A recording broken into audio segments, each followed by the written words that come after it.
Welcome back, everybody, to the long lost Captain Strangelife show.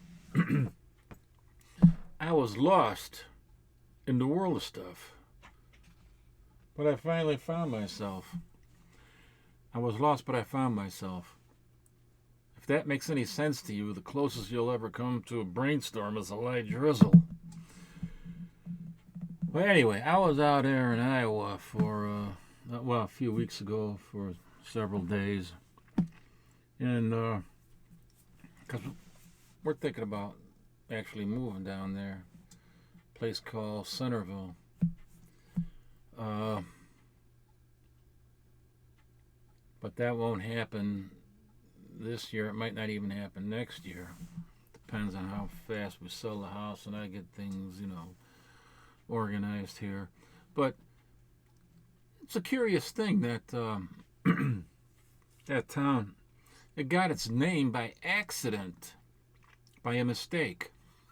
I don't know of many towns that got named by a mistake, but there probably are plenty of them. Well, it was founded in 1846 by a guy by the name of,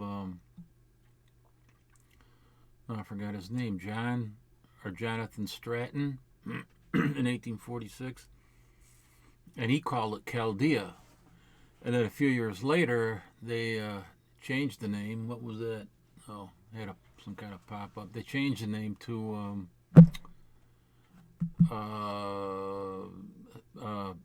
Centerville, named with an S. Center, named after William Center, who was a politician in Tennessee, of all places. A politician in Tennessee. And here in Iowa, they named the town Centerville after him with an S. S-E-N-T-E-R.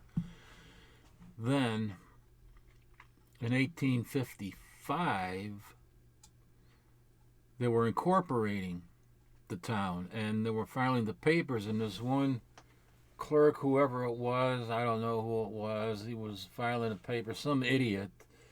He thought that center with an S-E-N-T-R with the S, he thought that was a misspelling. So he thought he was correcting it by putting it into a C. And that's how it became Centerville. And the name just stuck and they kept it, But it was total accident. It's like the Farmer's Almanac, that I don't know what year it was, but nobody ever paid attention to the Farmer's Almanac. And then one day in June, on a certain day, it snowed.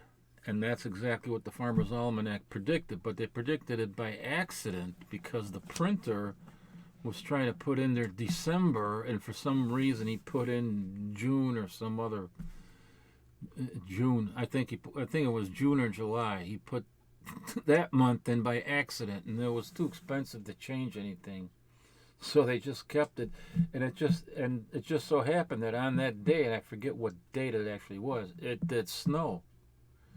And then everybody, the Farmer's Almanac became the go-to. Really weird. Anyway, so I was visiting there. We were in the town square. We stayed there at a bread and breakfast. We stayed at in Germany, they're called guest houses. A guest house. So that's what it was. It was a guest house. We had 2 bedrooms. I had my own bedroom. In case of I can't sleep, I'm always getting up, having to go pee. And I have my own bedroom in there, And a lot of the medications I take make me pee all the time. And then I wake her up and stuff. And then somebody's snoring or whatever. I don't know. So it was good that we had 2 bedrooms. Just in case, Anyway, so I love that town. I love that whole area there. Man, we went to an Amish bakery. We went to an Amish general store. And it was not that far from Centerville. And they got the nicest little diners and restaurants. And I just loved it, My wife is still, wishy-washy about it. But we'll see what happens. I'd like to retire there, I think. Quaint little town, nice big square. It's centered around a big square. But yeah, so I'm gonna show some clips right now, and then I'll be back. Okie dokie, okie dokie.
So there, there were some cool stores in there. Oh, let me fix my camera. What can I do here? There were some, doesn't look right. I don't know, my camera's all messed up now. I hit it with a package while I was doing something else, and then it got off center. Off center. S-E-N-T-R. Off center. Anyway, I need to get a drink around here.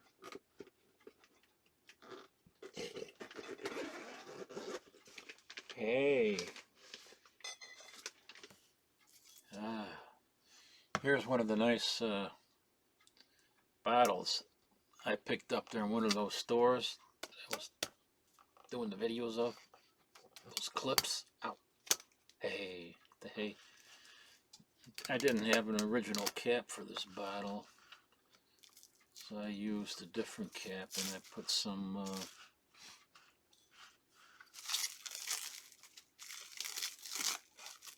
shrink wrap around the cap to keep it nice and tight and fresh. So this is it. Mason's root beer. When's the last time you seen a Mason's root beer? I never saw a Mason's root beer. Oh, I can't even get it off now. Ah, there we go.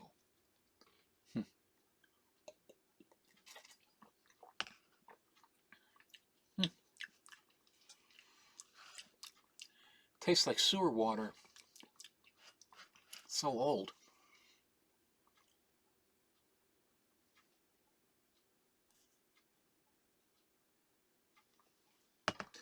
Illinois? Chicago, Illinois?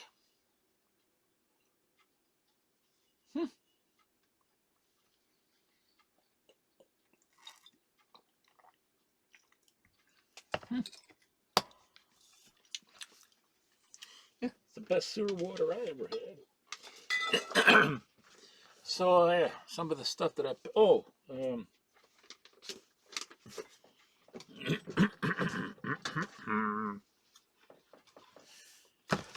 picked up these bottles. I collect all sorts of stuff here. I just don't collect comic books and movie posters. And I mean, anything that has to do with pop culture of the 40s, 50s, 60s, even the 70s.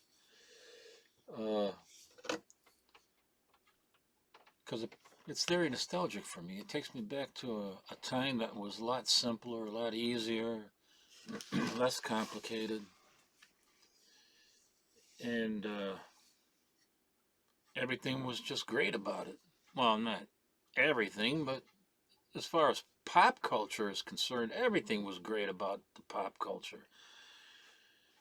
Maybe not everything in the country was great, but pop culture was at its height, man, in the 50s and 60s and 70s. Look at this Suncrust. This is Sioux City, Iowa.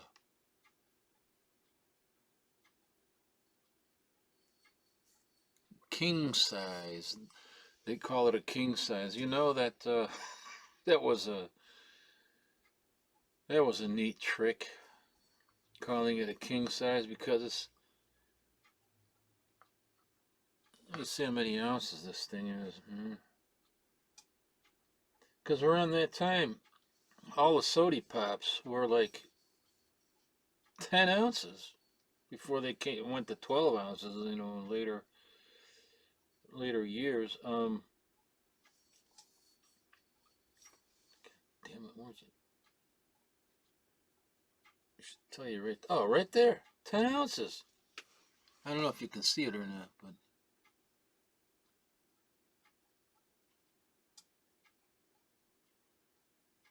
it's 10 ounces. Trust me, it says 10 ounces.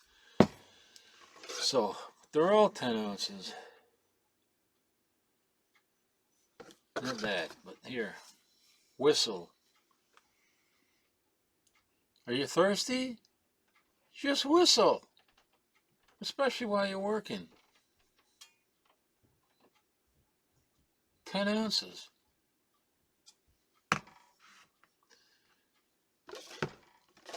And here's another one. This is Joe Biden's favorite drink. Clown Beverages. His beverage of choice. St. Louis, Missouri. 10 full fluid ounces.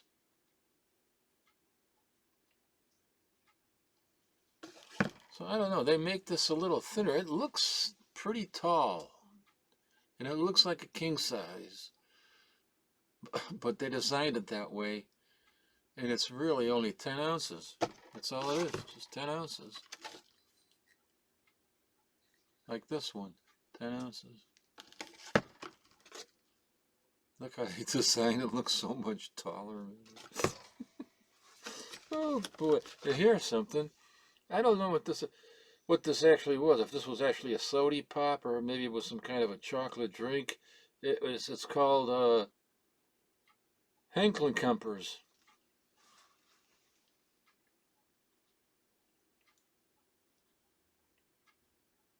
Hecklenkumpers.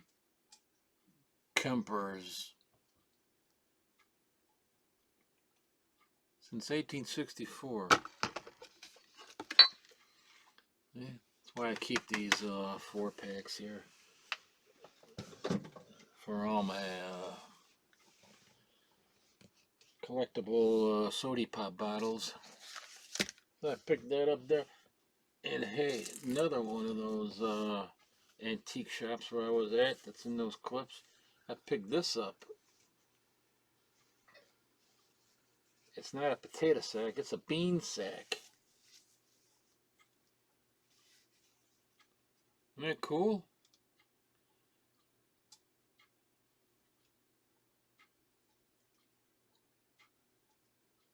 Navy beans.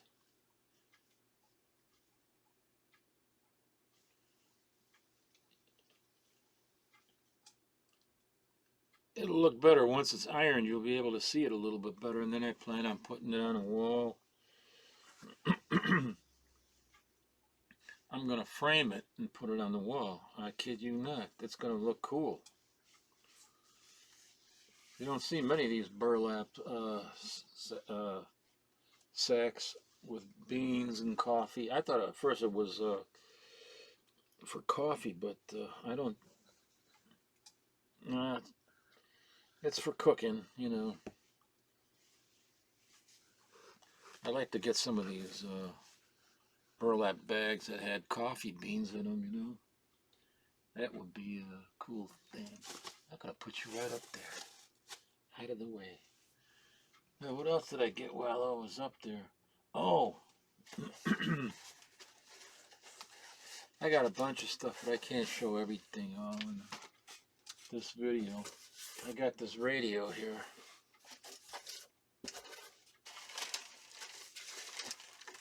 This is a cool radio, man. I gotta get it. I gotta get it to work right. Oh, hello.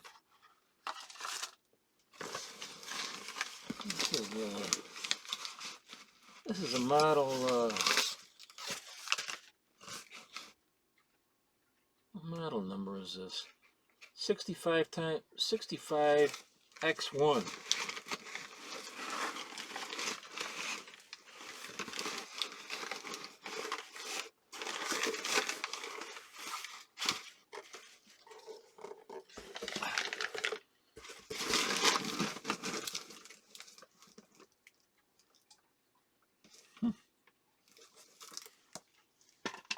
Oh.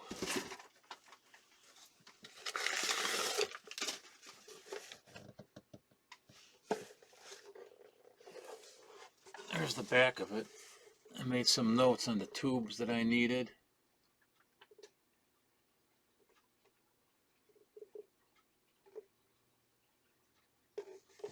And hopefully, when I replace the tube, there's one tube that is quite obviously burned out, air tube. And the rest, I think there's only 1 or 2 air tubes in here, and then the rest of them, there's one, oh, there's another air tube right there, and then the rest of these, there's 1,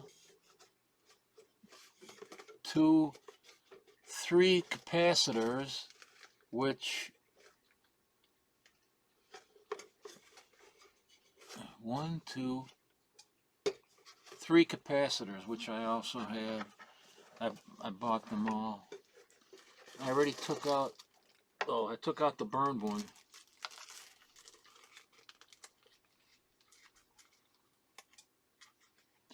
It's good. It's a nice radio. Yeah, this is the, that's the burned out tube. Quite obvious that it's no good. It's kaput. But I did find a couple places online that have a nice stock, a deep stock of these. But who knows how long it'll last. But there's radio. It's just strictly AM.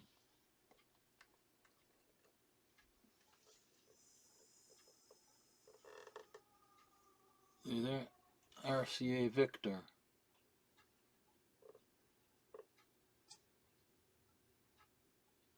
RCA Victor. Cool radio.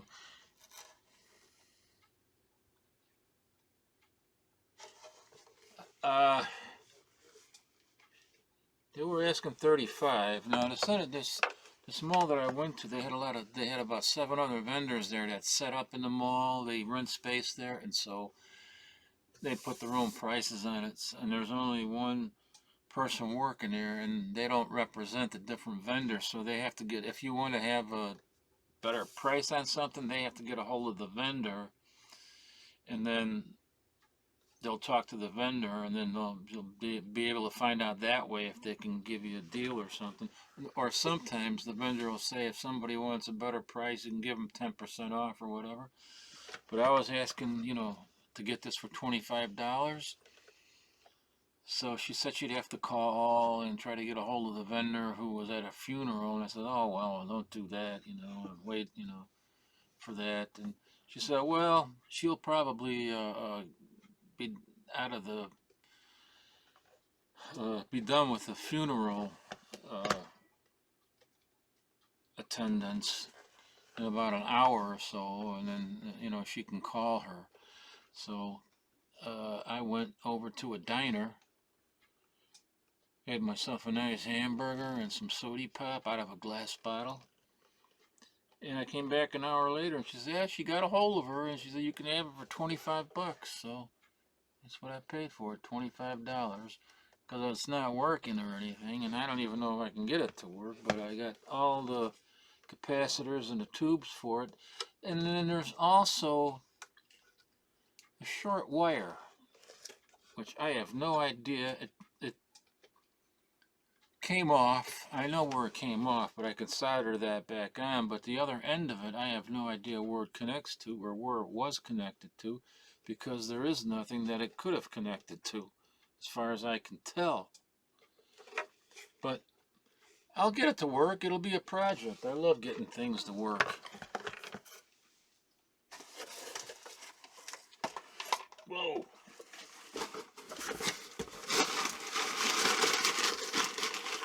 So I got that there. That's pretty good. That's pretty cool. This is my second vintage, antique actually, radio. I'm going to put this on top like that, because this is Bakelite, made out of Bakelite, and I don't want anything to get broken. So that was pretty cool. Yes, indeed, it was pretty cool, I'd say. And here are the tubes that I found. There were 5 that I needed, and they had all 5, and here they are. I hope that they're good. I didn't even, get a chance to test anything yet, but that's them. There they are.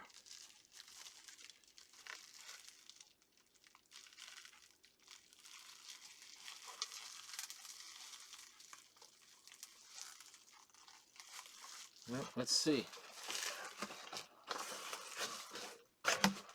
I should maybe work. I might work on this tomorrow. Today is Sunday. By the by, as I record this.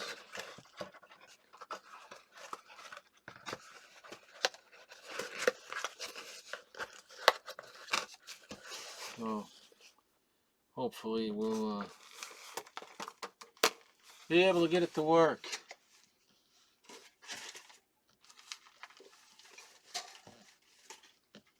I got some other things too. I got a bunch of big little books while I was up there in Iowa, and in that place. Maybe I should show you those. I already showed them on the graphic, man. But that was, I think, about 2 weeks ago. Picked those up. Alright, well, come here. Get this stupid thing here. I've got too much stuff.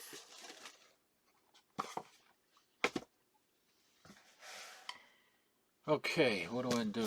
Put this over there. I'll show you the big little books. These are cool.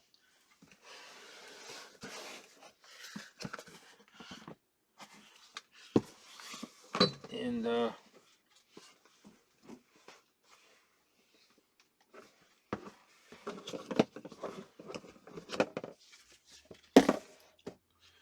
these are very cool indeed. I'm not going to show you. There's a few there that I already had. I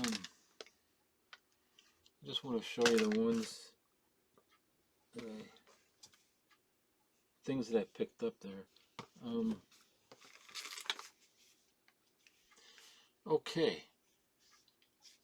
This, some of them are first printings. This is The Green Hornet Returns. It's a first printing from 1941. It's a big little book.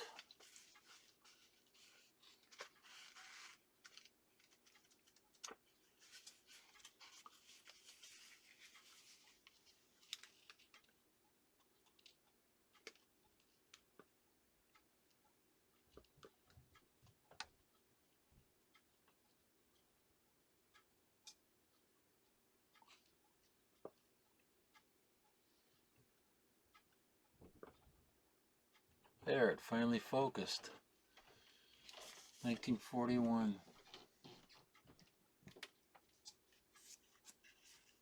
And it's in pretty nice shape, you know. You don't see that great a condition of these big little books that much. There were like 2 owners of these big little books, 2 kids, I think. And find out in a minute who they were. And here I also picked up they were all 4 for 20 bucks. And some of them were better than others, but she let me have like half the books for $4 a piece. Instead of $5 a piece, they were 4 for 20. So half the books I got for $4, and the other half I got for $5 a piece. So this is Uncle Wiggily's Adventures. And they were published, the big little books were published by Whitman from Wisconsin. This is the 3rd printing.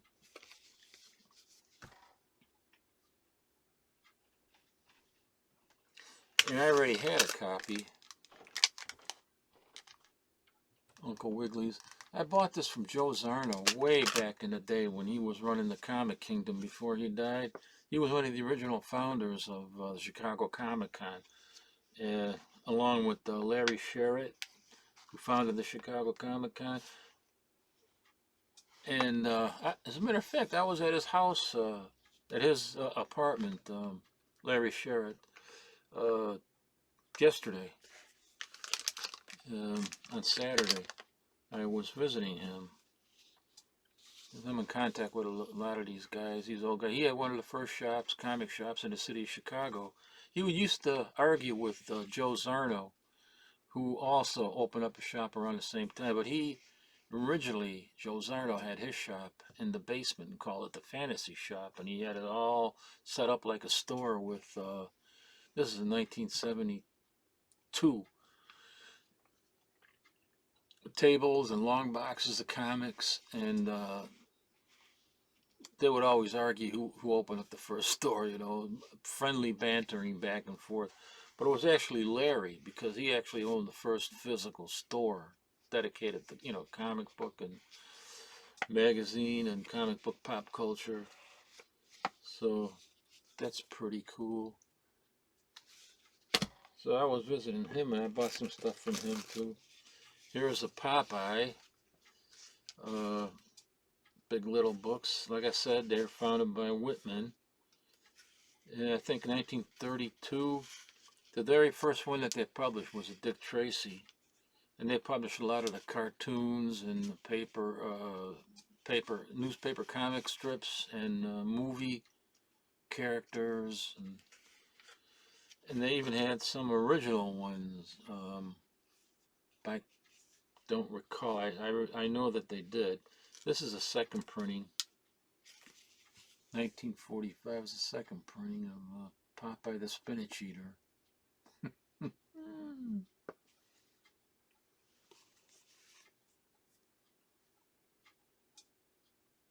You can get these for $1. 1 thin dime, man. Okay. Now, here's a Donald Duck. This is the 2nd printing. Copyright of Walt Disney. 1946. The first printing was 1942. But look at this.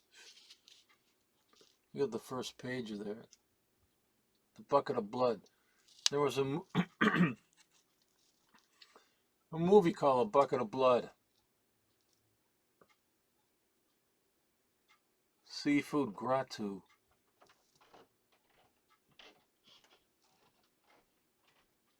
Actually, I think it's Seafood Grotto. But that's pretty curious.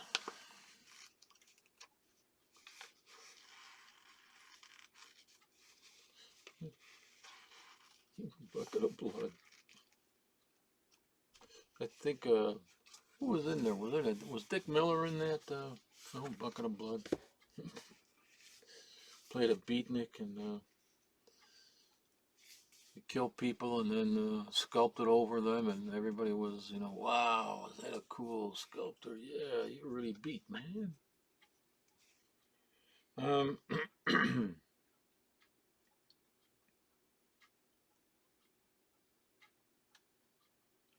David Earl Kohler.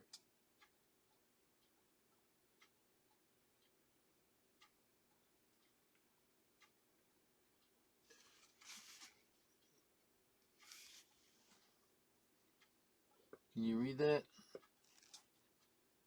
Traded from Keith something or other. Property of David Earl Kohler. So he traded some kid, and he made sure, well, this is now my property, and put his name on there. From Santa. Here's something. This is so neat. This to me is not a defect. To David Earl Kohler from Santa, Christmas, 1943. That to me just personalizes it and makes it even more valuable. And I got these off for $4 and $5, $4 and $5. The graphic man was telling me these things run like around $20 easy or more.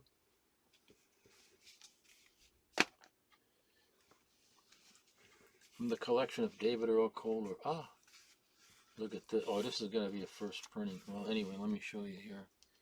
This is David Earl Kohler, 1939 from Santa. Huckleberry Finn.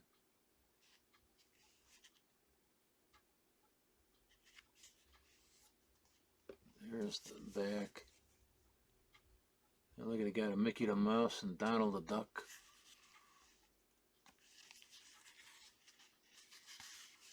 Isn't that something? David Earl Kohler. Christmas, 1939 from Santa. Now let's see if this is a first print.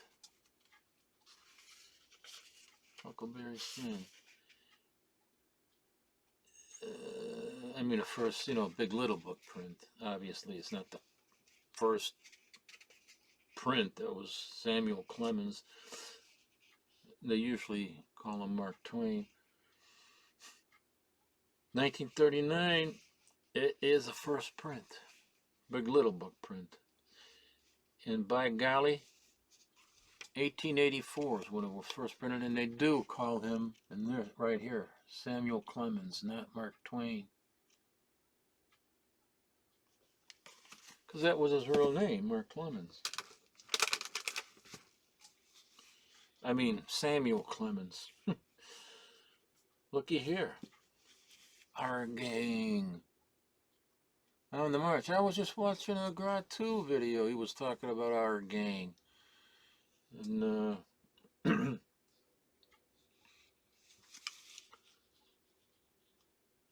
our gang and the Little Rascals.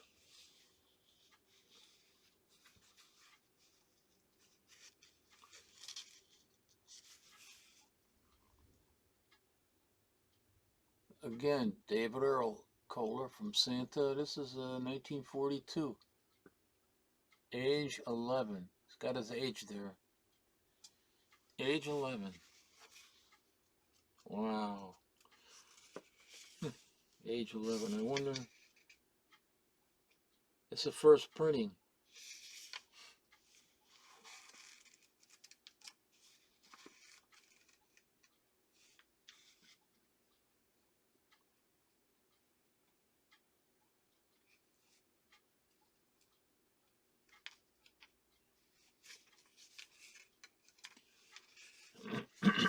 Spanky McFarland.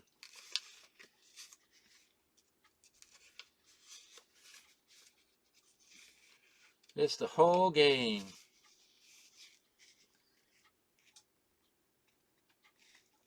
There's Froggy with the glasses.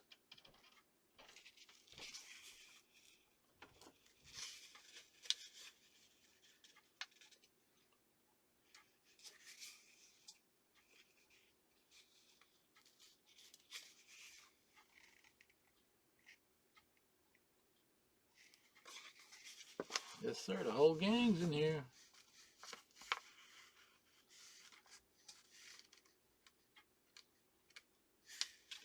Oh, yeah.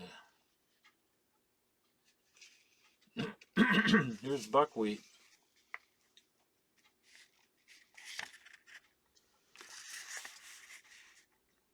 I likes parties best of all. At least they made them look realistic. Like, you know, an African American, not like some, you know what I'm talking about, the big exaggerated lips and nose and, you know, hair with bones in it and stuff like that. This is a, at least they did, you know, did the kid justice there.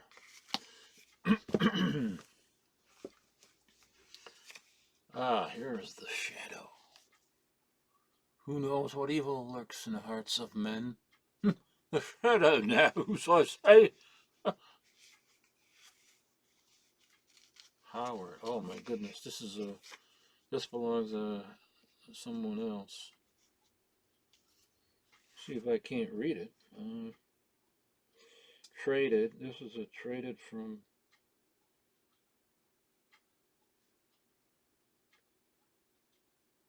Property of property of David Earl Kohler.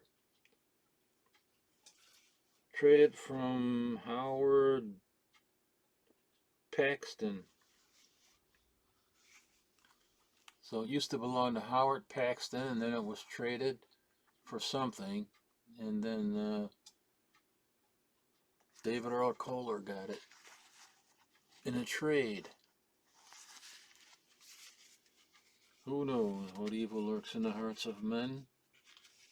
The shadow knows. It's also a first print from 1942.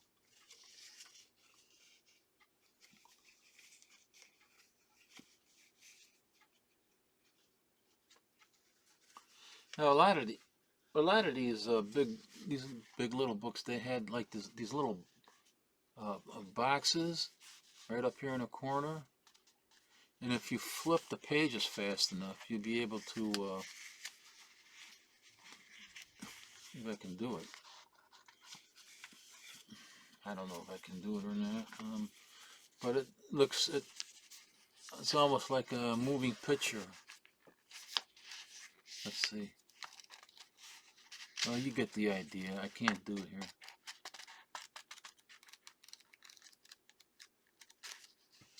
You get the idea, right? I hope you do. I don't want to mess with these too much because they're gonna fall apart. I mean, you know, they can become pretty delicate. Then, here's something of interest. I was talking to, I was showing this on Graphic Man and talking about it. Apple Mary. Do you remember a movie called Apple Annie? That was with Glenn Ford and some other guys, and Betty Davis played Apple Annie.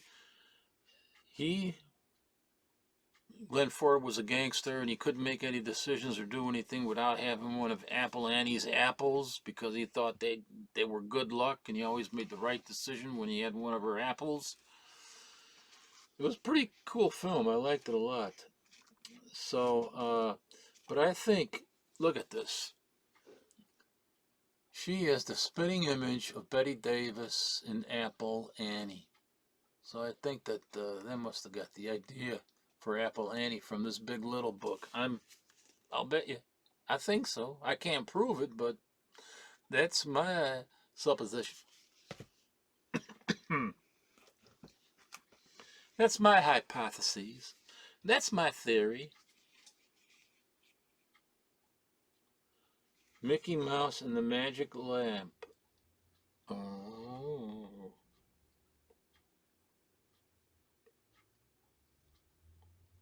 I'm trying to read this. I bought it at town.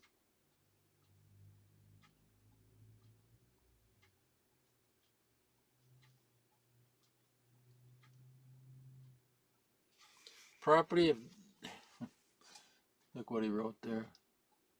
I bought it at town. Property of David Earl Kohler. Mickey the Mouse and the Magic Lamp.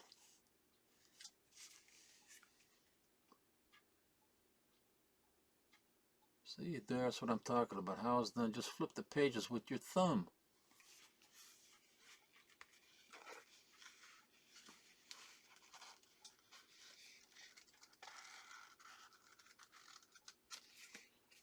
Which direction?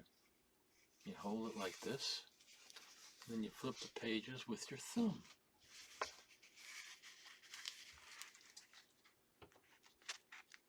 I can't do it.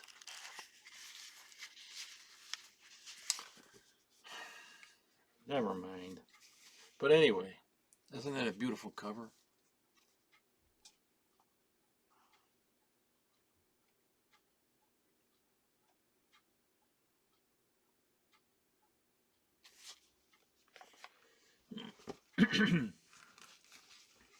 Boy, when I saw these in the basement of that store, I couldn't, that antique store, I couldn't believe what I was seeing, you know, at that price. I said, whoa.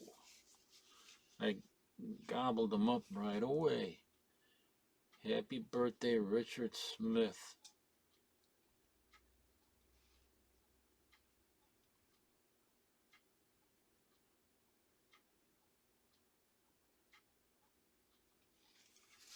So the original owner, here it is. This is a Red Berry Undercover Man.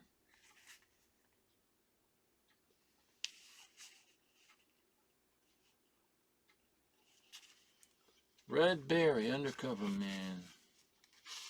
He's undercover, man. Second printing from 1939. Here's some of the chapters.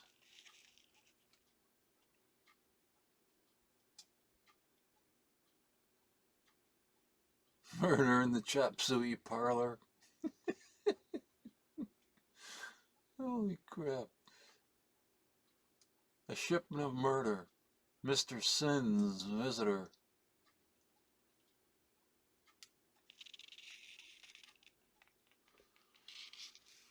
And kids read that, yeah. And so it originally belonged to Richard Smith. Happy birthday, Richard Smith, June 3rd, 1941, 10 years old, from Maxine. And then later on, Aunt Lucy must have got a hold of it, or maybe Aunt Lucy stole it from Richard Smith. And then David Earl Kohler writes, Aunt Lucy Moore gave it to me, property of David Earl Kohler.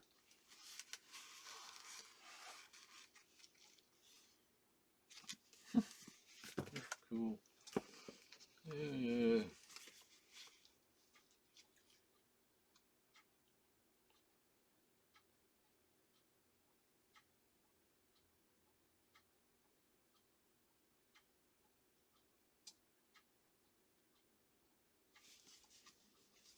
All right, here's Tom Beatty, Ace of Service.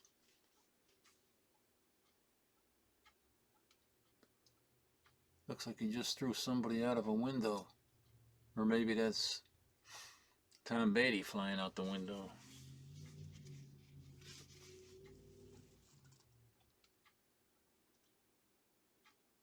Oh.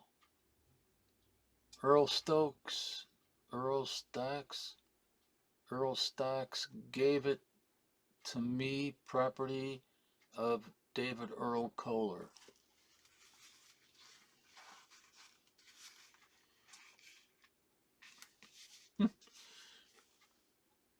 I'm pretty good at reading kids' ridiculous handwriting, ain't I? Because that's the way I write. What's this? Oh.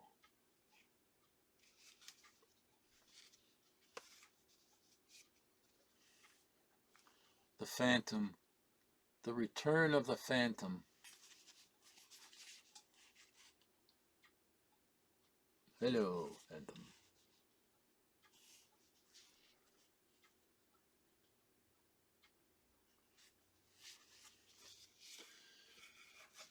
Got a little piece of a page torn right there.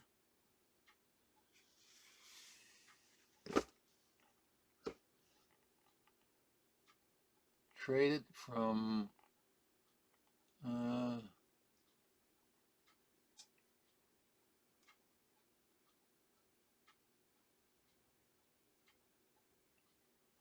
what does that say? Walter?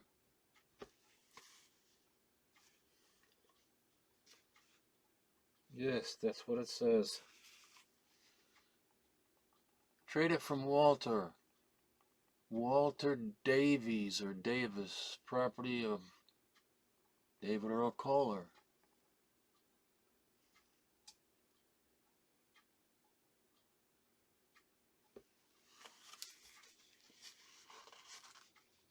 Wonderful, just wonderful. I'm so happy to have all of these.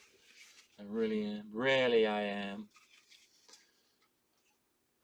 What actress was it that always did that? I haven't been able to figure it out. She always says, "Oh, of course, darling. Really, I am. I'm so sorry. Really, I am."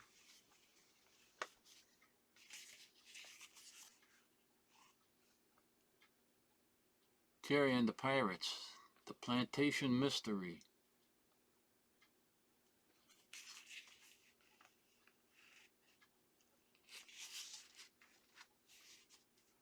See him move. Just flip the pages with your thumb. There it is again, the one owner collection. Bought it at town for 10 cents. Bought it at town for 10 cents. Property of David Earl Kohler. Bought it in town. The kid went all the way in town and bought it with his own money for a dime. Wow. Talk about the history here, man.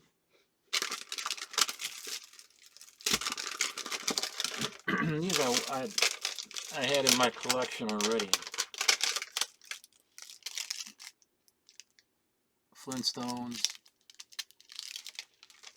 I'm not even sure if these are Whitman publications. Yes, they are. Oh, now be damned, they still call it a Big Little Book?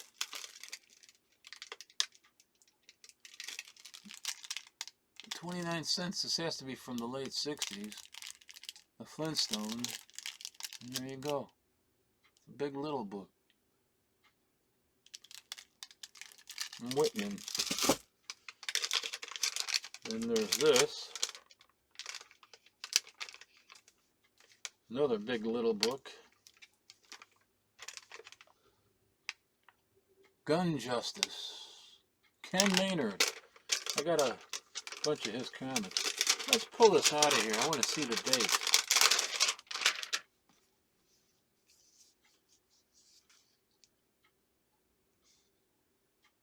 Billy Smart.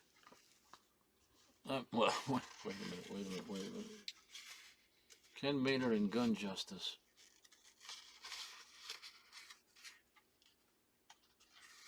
What does it say here? Read the book, see the picture. So it's a movie.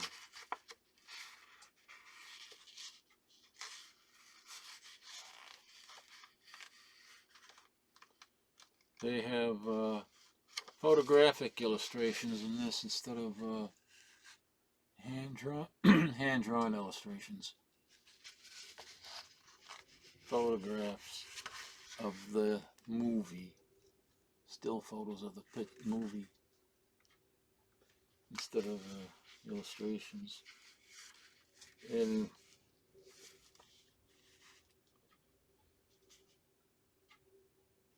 copyrighted 1934? This is from 1934? Wow.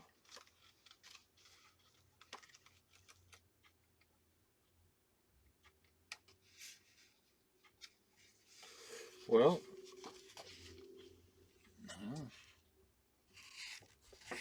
God darn it, my fingers cover up everything, my damn fat fingers.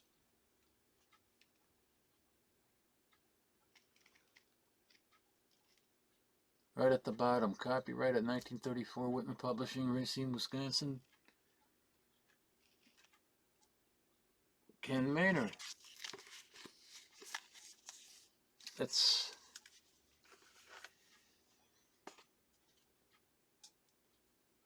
bigger, but not, well, almost as, well, not quite as fat as the Big Little Book, but almost. Hey, and the line is coming off there a little bit. Got to be really careful with these.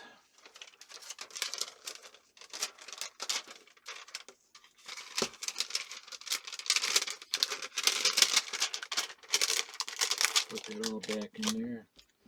I really figured the Flintstones in there. I think so. Flintstone ones. And this is another Big Little Book.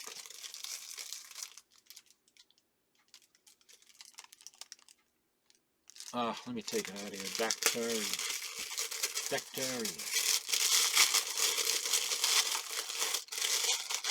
I bought this in the 1980s. About 1982. And the reason I know that is because that was the only year that I bought these. These are my lights. After that I quit using those because they were just too flimsy. This is from 1968.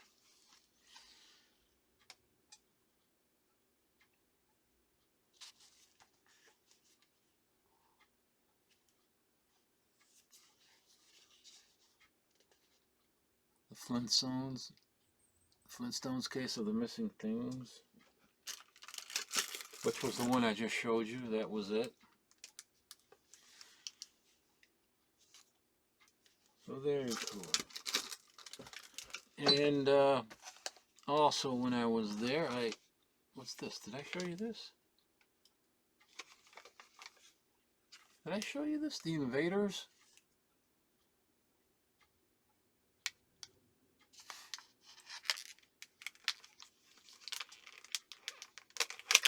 It was a TV show back then.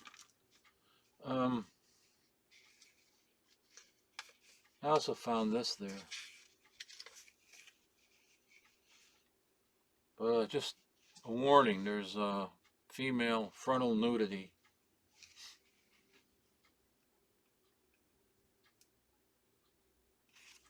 This is, look at that, the top banner almost looks like Garbage Pail Kids or something, a card. That's kind of what it reminds me of. Tiny Tales. These are Tiny Tales, and they were a nickel. 5 cents. And I forgot, what did I pay for it? I can't remember what I paid for this. Maybe $3. But I love the innocence of it. Artwork is really nice.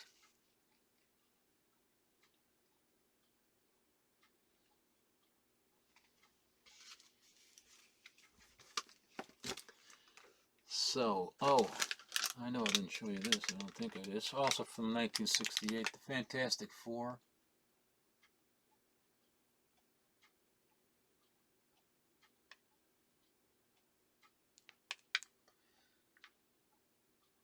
This is a second print. The first print was 39 cents. I made notes in the back. You know, there's art. Yeah, the art is by Jack Kirby. The House of Horrors. Horrors. Okay.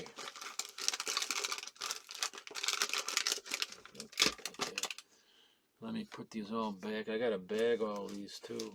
Whoa.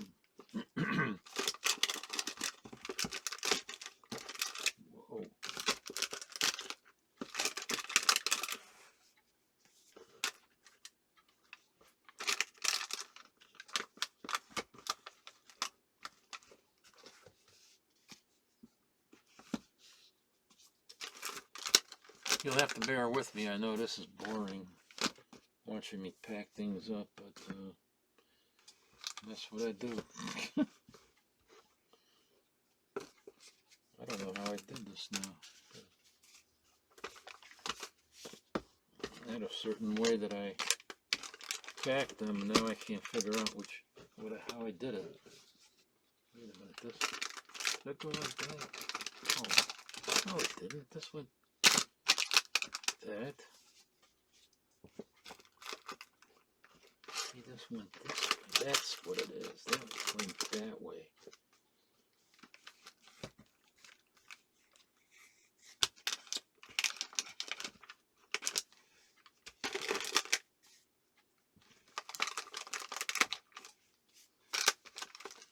That goes in there like that.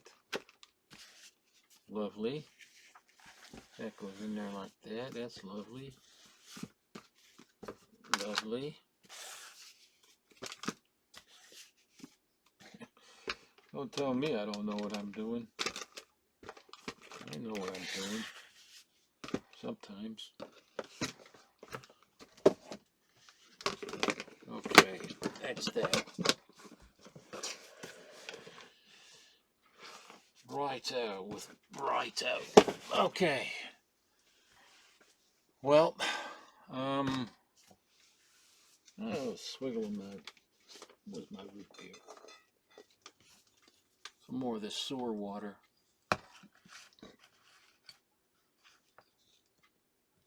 Come on, get off of there. Now it's harder to get off than it was before.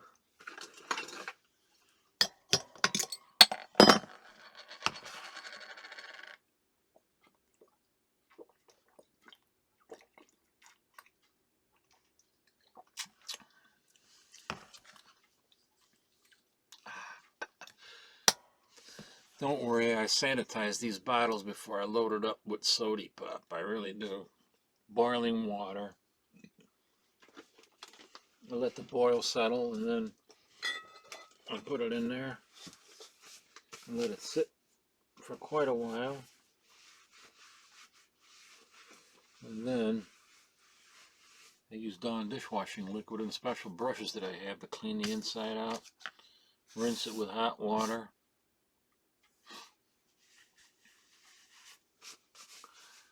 So it gets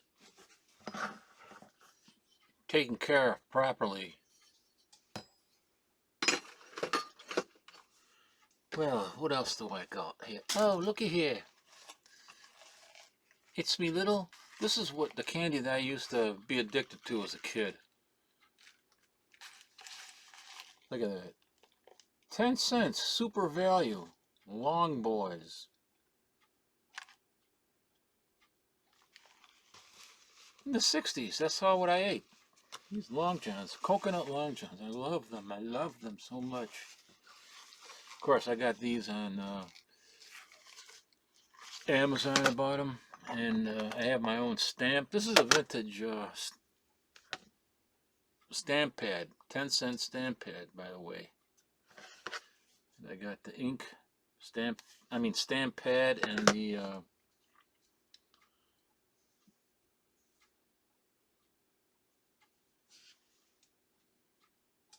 rubber stamp with the price on it, 10 cents. And then I put it right on here. Just like that, see? Chocolate Long Boys. Just like it came out of the candy shop. Oh, here's something else I can show you. I showed this on Graphic Man too. This is, I got to get my Viewmaster, see if it'll work on there. The Viewmaster that I have from when I was a kid was the talking Viewmaster.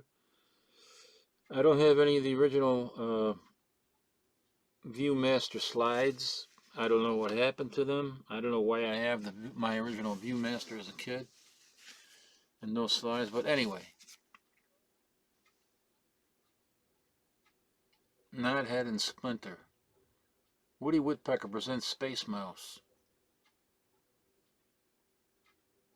So Space Mouse appeared in the Woody Woodpecker cartoons originally, and secondly, And then firstly and originally he was created by Walter Lantz to appear as a standalone cartoon in moving pictures. And you know now they used to have cartoons. They have a movie, then they'd have a cartoon. That's what the original Space Mouse cartoon was. I forgot what it was called. But these are all different ones. But he would appear on the Woody Woodpecker Show, Space Mouse. His cartoons would be on the Woody Woodpecker Show. But I don't think he ever had a Space Mouse series all by himself.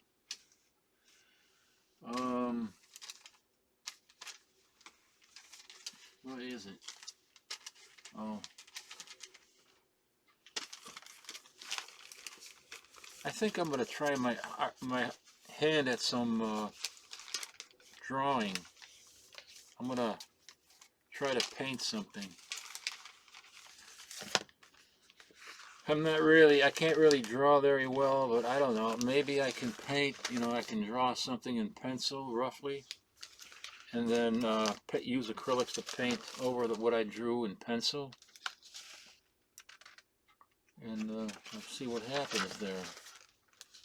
I was thinking of doing that. I used to do stuff like that. Okay, that. Is there anything else I can show you here? I'm really super tired, man. I don't know what the hell's going on. It's already an hour long, maybe even longer.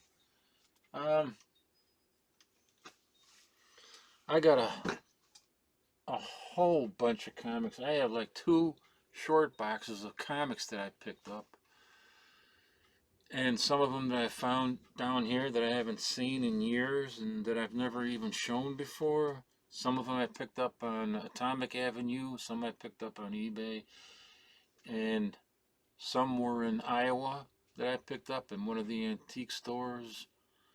I picked up stuff from Larry Sherritt, who, by the way, he closed his store, his original Chicago store, about 20 years ago. When I went over to his place, his apartment, he had stacks of stuff going up about, 3 feet, maybe in some instances 4 feet, but 2 feet, 3 feet, 4 feet, stacked magazines and comics and boxes. And he said, this is all stuff from my store from 20 years ago when I closed up. He had all that stuff there from 20 years ago.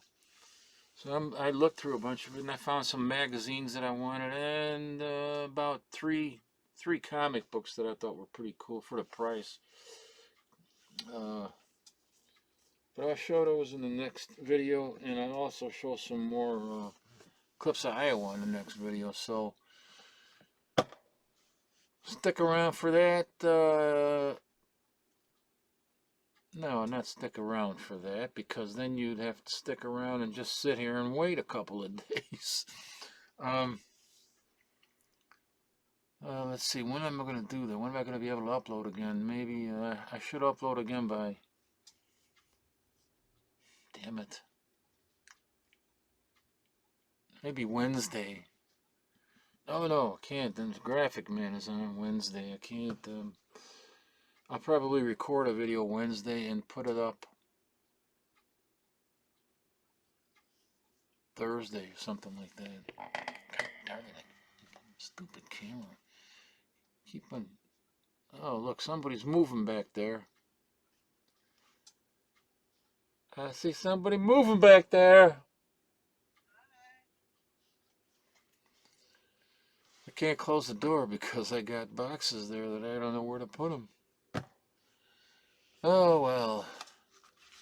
A distinct set of circumstances, a distinct set of thought patterns, research patterns that constitute legitimacy, I say.